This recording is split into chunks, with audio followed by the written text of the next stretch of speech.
2022 bestaat TNO maar liefst 90 jaar.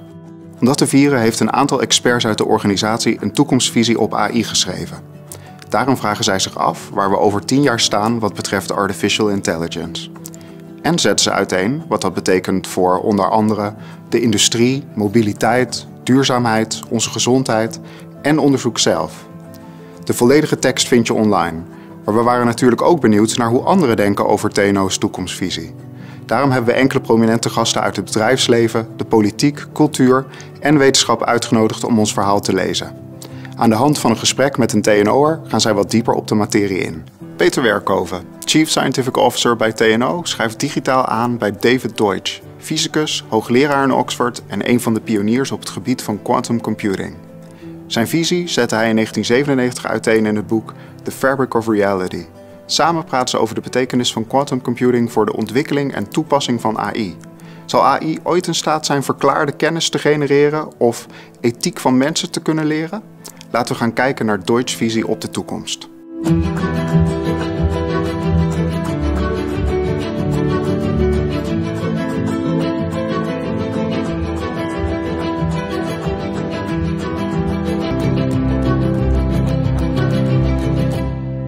Hi David, good to see you.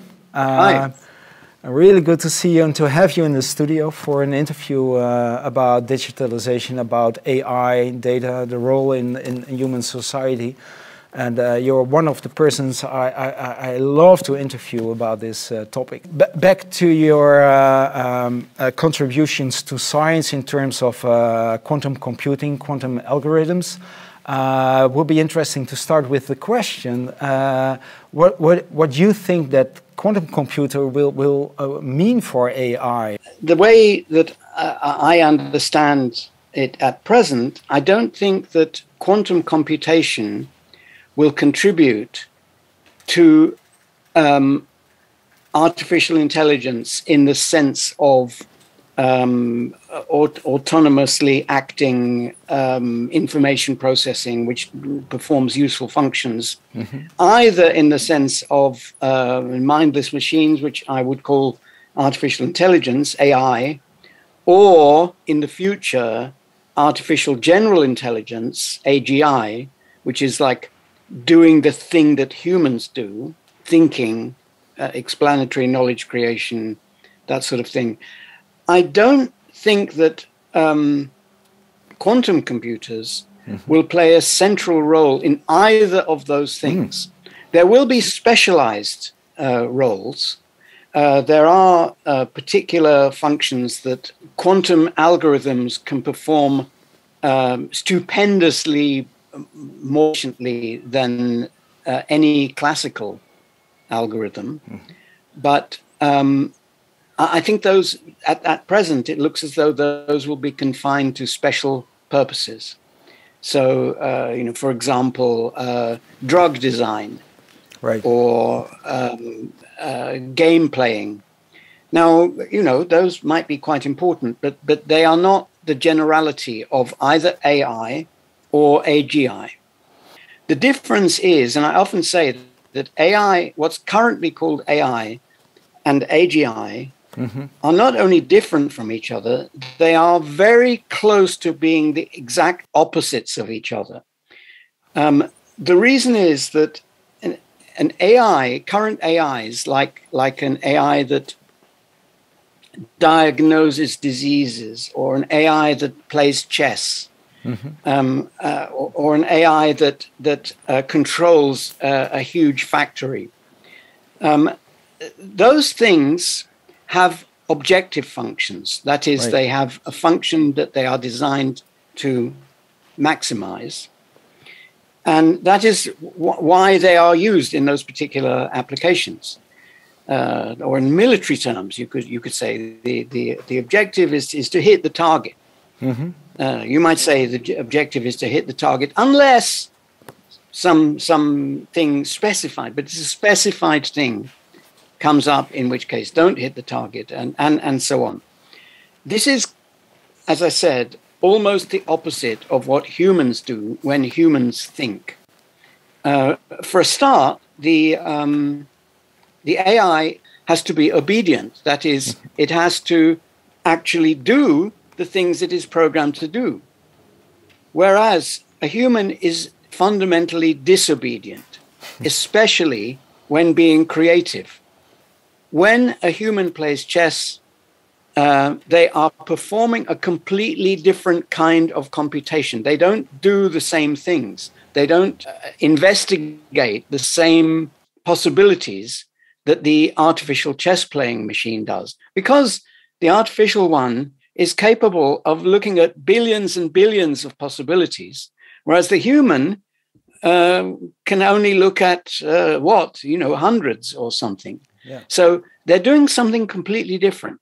Another difference is that the human can explain, can write a book later, having become world champion, can write a book saying how I did it. As the computer program that beats the world champion can write no such book, because it has no idea how it did it. No. It was just following a program. I was doing this and that, and none of that is illuminating. And also, third thing, the chess player can decide, I don't want to play chess anymore. From now on, I will play Go, or from now on, I will play tennis. And if commanded to play chess, the functionality will deteriorate completely. So those things are different. What we want in an AGI is that it behaves in a way that cannot be specified in advance. Because if you specified it, you would already have the answer. The AGI program has to give unexpected answers to questions we didn't even know how to ask. That's fascinating. You mentioned a few differences between humans and machines or AI. Yes. Do you think the way humans think, you also mentioned thinking, which yes. is not yes. deep learning and pattern matching that we know at the moment, but that yes. has to deal with reasoning. That there has been yes. done research that shows that at a cognitive level, humans process information with a bit rate of 50 bits per second, which is not much. Is that the limitation right. of human thinking? Is that a reason why we think totally different when we play a game of chess or Go or yes. do any problem solving? Or is it that the way we do it is much more efficient and effective? First of all, I don't think it's as slow as 50 per second, because the brain is somewhat parallel. We don't know how parallel it is, but the total number of operations per second is probably many more than 50, but it's many less than a billion. So we're not in the same league as computers when it comes to a number of elementary operations per second. So we work not by pursuing every possibility and ticking them off one by one. We work by understanding.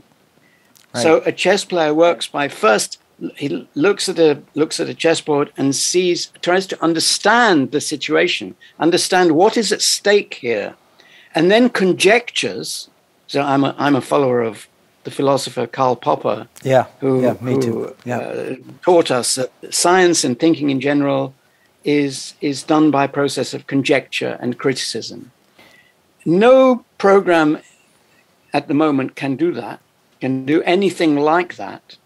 And as I said, in a very important sense, this is the opposite of what an AI does, because the way to make a better AI is to find better ways of pruning the algorithm so that the program is unable to investigate, or is forbidden from investigating certain things which the programmer has decided in advance are going to be a waste of time. It's that the human can create something new, something that the programmer didn't and couldn't envisage.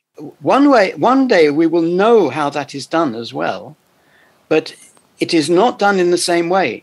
It's not done by pruning, by preventing the program from thinking certain thoughts. It's the opposite. It's by allowing the program to think any thoughts. How would you define the notion of understanding? Well, understanding to me is very closely related to explanation. So explanation is an explanation of something is a statement of how invisible things affect the visible things, how the things that we don't know about affect the things that we do know about. So in chess, for example, the invisible things are abstract things. They are things like that knight is dangerous there. It's better to restrict its movement.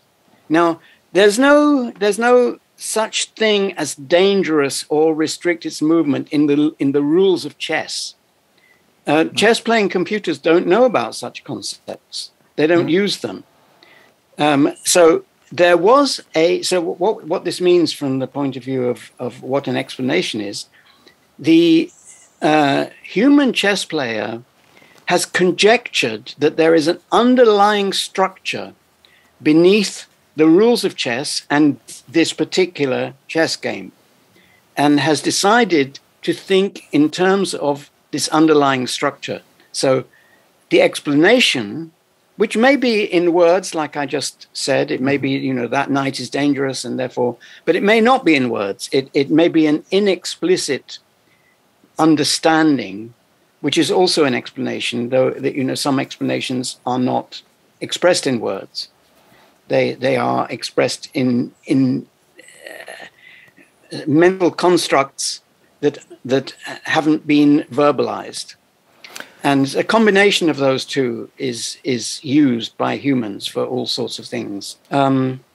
That's interesting.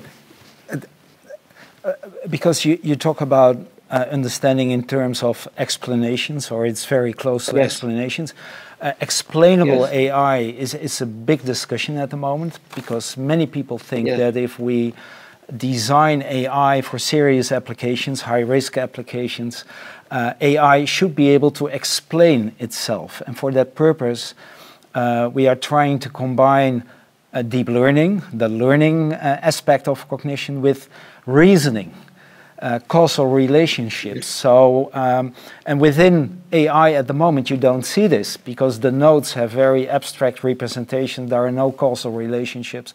But if you combine reasoning with deep learning, and you can define causal relationships within the AI process, do you think that we will be able to get explainable AI at a level where humans can understand the explanation? Yes, but I don't think that this is a step towards AGI. No. On the contrary, it's another step away from AGI. The computer program may be able to say, I diagnosed that this was cancer because there was this result from the X-ray and this result from, and so on. And we'll be able, in a way that a human can understand. But present-day AI will never be able to say, I guess that there is a new disease here which operates in the following way, like a human doctor might. AIs, in a very deep sense, cannot create anything new. They can create new implications of existing knowledge, which has been put into them. They can, just like a program that calculates digits of pi can say, I have a world record. I've computed the 10 billionth decimal place of pi. That is calculating implications of existing knowledge. But it cannot say, I don't want to do this anymore because there's a better way of calculating digits of pi. That's a good one. I think that's a very important notion. So if you talk about generating new knowledge, we have examples where AI discovered new antibiotics. I think it's done by matching chemical properties, by the properties of cells, for example, or bacteria. That's not really explanatory knowledge. That's not really new knowledge. It's just doing the hard work. Correct. But how do you feel about AI discovering new laws of physics based on all kind of patterns that you feed into AI of moving objects, very complex patterns, and it comes up with new laws of physics, not new to humans, but new to the algorithm. Do you think we can classify that as explanatory knowledge? No, I think all such cases are going to be cases where the knowledge has been pre-programmed into the program or its data by someone who already knew that explanatory knowledge. They may not have done it consciously, but it's very easy when you're writing a program to include knowledge that you know, like, for example, knowledge of how to partition the possible data into what is relevant and what is irrelevant, or even within the relevant things, what the types are. For example, as you mentioned, all the positions, for example, is a category that you would feed into the program, and so you're already telling the program to find an answer in the form all the positions obey such and such. Right. But that's not what physicists do when they discover a new law. They discover the concepts behind all the something. So you don't know what to ask until you have an explanatory theory. So you already feed AI by the type of question you ask. Yes. And this brings me... And then it's as you said, it then does the hard work. But the hard work is not the discovery of a new law. No. And I think this is a really crucial part in the development of AI, because many people say AI should do what humans do, and that's showing moral behavior. We don't only follow the rules, that's what you said a few minutes ago, we also cross the lines, and we make trade-offs. Yes. Trade-offs in how we relate to each other, how we make decisions in critical situations. And later on, the judge may judge whether this was a good trade-off. But we do it. We cross the lines, which you could call moral decision-making or ethical decision-making. Yes. Now, a very important question is relating to what you just said. Do you think that AI, and not necessarily general AI, but whatever form of AI, will be able to learn moral behavior from its interaction with human beings? Well, only in the doing the hard work sense. The real content of the moral behavior that it executes will have been put in by the programmer. And it's a bit like training a dog. So a dog can't create explanatory knowledge either. A dog can be trained to follow certain moral patterns. And it's actually amazing what dogs can be trained to do. I saw a video recently where a dog was trained to intercept a knife being somebody attacking somebody with a knife, and the person then did many things that sort of to a human look a bit like attacking somebody with a knife, and the dog just sat there and just smiled and did nothing. And then when they really did attack the person with the knife, the dog intercepted it much faster than a human can react. Machines can no doubt do that sort of thing even better than dogs. But that's not moral behavior.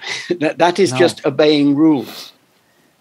When it comes to moral behavior, we will need to have an AGI, and then we will have to lose the feature of obedience. So an AGI that is constrained to be obedient is a slave. And having slaves and basing an economy on slaves is a way to total disaster. And if you talk about self-driving cars, for example, or autonomous responses to cyber attacks, which is also intelligent software, do you want these systems, self-driving cars, response systems, to be slaves, or do you want them to be disobedient and do whatever they like in those roles? So I keep having to stress that we have no idea how to make AGIs at the moment. No. So at the it's not that whether I want it to be a mindless entity. It is a mindless entity and cannot make moral judgments. In fact, it can only execute other people's moral judgments. I don't. So in the case of self-driving cars, I think it's an incredibly difficult problem, and I have no idea when this will be solved. I think perhaps people are being too optimistic at the moment. But in principle, I don't think it's a great problem. It is very similar to guide dogs for the blind. So the guide dogs for the blind also have to assess traffic and assess other people and assess certain types of threat and ignore others and so on. And again, it's amazing what guide dogs can do. I think autonomous cars are probably a harder problem than that, but it's really the same kind of problem and doesn't require anything fundamentally different from training a guide dog. Yes, you know, sometimes even a non-autonomous car can kill people because of a design flaw. Mm-hmm. You know, somebody will press the brake under circumstances where the anti-skid system should not have been engaged, and it was engaged, and therefore kill someone. Now we say that that's obviously a matter of design, or maybe it's not even a design flaw, it's a design trade-off. It's saying that 999 times out of 1,000, that way of judging the situation will be the right one. And the 1,000th one is kill somebody just in the way that sometimes people are killed by their own pressure cooker. I think humans in very critical situations, for example, car driving and accidents, they just panic. They don't show any moral behavior at all. But still, you know, the moral machine experiments of MIT, they try to let people decide between two different situations to see whether gender, for example, and age of humans determine the value of life and what should the car do. I don't think this is a very representative experiment to progress on self-driving cars. But the question is, do you think there is any potential in trying to make human moral decision-making, the basic attributes and their values, to make them explicit, quantitative, understandable for machines, so we can make self-driving cars showing a moral decision-making? Do you think that's a... Well, in principle, yes. In principle, it's always worth trying to make our inexplicit ideas explicit, mm-hmm. so that they can be more efficiently criticized and understood. But I think it's very dangerous to think that one can do this in any kind of complete way. The conscious and explicit part of our thinking is a small layer on top of the important part, which is the inexplicit part, and that will always be so. We can make some of the inexplicit part explicit, but there will always be more underneath that we can't yet express in words. And if we take the part that we express in and take it too seriously, like regulators in some industries sometimes do, mm-hmm. for example, then we end up with a ridiculous implementation that obeys what we think we know, but actually in practice will completely go against common sense. Also, I think these experiments you speak of, I don't think that much can be deduced from those, because the participants in an experiment are in an artificial situation. They have gone to this experiment because they've been invited, and then they go in the door where it says something above so-and-so laboratory, and then they go up the stairs and into the room, and this is a completely different experience to getting into your car to go to work today and then unexpectedly finding a sheep in the road. Right. It cannot be compared. So I think the outcomes of such experiments are not helpful. These things can't really be experimented on at all. You can train a guide dog to do that job reasonably well. In fact, so well that everybody is impressed with how well it can do it. Yeah. I think the same will be true, that the ultimate limit of self-driving cars will be that limit too. They will do it very well. Sometimes they will make a mistake, but in general, they will do it so well that people will say, "Oh my God, I'm impressed with how it dealt with that situation." And this will be done mostly by feeding in rules, just like with the dog. The rules contain both explicit and inexplicit knowledge. The rules automatically contain knowledge that we don't know how to express, but right. Writing down the rule is a way of expressing it. And then once you've done this with a few dogs, you know the pitfalls. You know that sometimes, unless it's been trained to do so, the dog will make a mistake of a certain kind, and then you know that you've got to do better. But I'm sure that the guide dog for the blind looks after its blind customer better than, say, a human would, because a human is much less devoted to the task. Sooner or later, the human will make a mistake. I think the guide dog is a great metaphor. What would you say is the greatest challenge for humans to use the potential of AI and not to be the victim of AI the coming years? So with AI, it's important to realize that AIs are fallible and not entirely controllable by the rules, simply because we do not know what rules to give them, just like dogs are fallible. So when we, let's say, introduce a machine to do surgery or to diagnose disease, we must expect, although we will have built in lots of inexplicit knowledge as well as explicit knowledge into the rules, we must expect that the first one will not be as good as the 10th one. And therefore, it's important to supervise the first one in the same way that we supervise a human surgeon on the first time they remove someone's appendix. There has to be a more experienced surgeon standing by and looking out for mistakes. And if that surgeon is experienced in training young surgeons, then that surgeon will get experience of what kind of mistakes a young surgeon makes. And it should be the same. We mustn't ever rely on an AGI being right when we don't know. We must be aware of saying, well, it's doing so and so, and it's usually much better than a human. So it must be right. It must be supervised in that sense.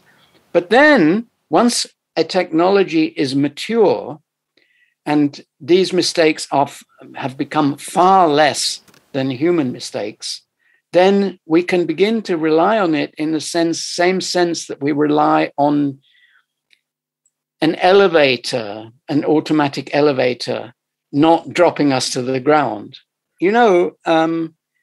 The very first time a steam engine was demonstrated to the public, it killed somebody.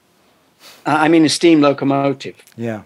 It killed a member of parliament because people were not used to the situation of the locomotive passing another object rapidly, where rapidly meant like 15 miles an hour. And this MP, I forget what it was, but anyway, he lost a leg, and then later the same engine took him to the hospital much faster than he could have got there any other way. But he still died, unfortunately. Otherwise, it would have been a much better story. But one question, a burning question, is this large community of applied researchers that's working on making AI applications in a responsible way for all these domains, mobility, energy, human healthcare, whatever. What advice do you have for this community? To the extent that they think that they're making AGI, they're not. And they're going down a blind alley, and there's a danger of fooling themselves, not to mention wasting their effort. In regard to making AIs, the sky's the limit. I mean, every year I'm amazed by the power of AIs. And I think the dangers are not apocalyptic. The dangers are similar to the danger of any new technology, like the steam engine. We have to be wary. We have to make sure that in applications that look as though they don't require supervision, in fact, they do until the technology has matured. Thank you so much, David, for your... Well, it's been fun. For your explicit thinking, but also for your implicit wisdom that you brought into this conversation. Thank you very much. Well, thank you.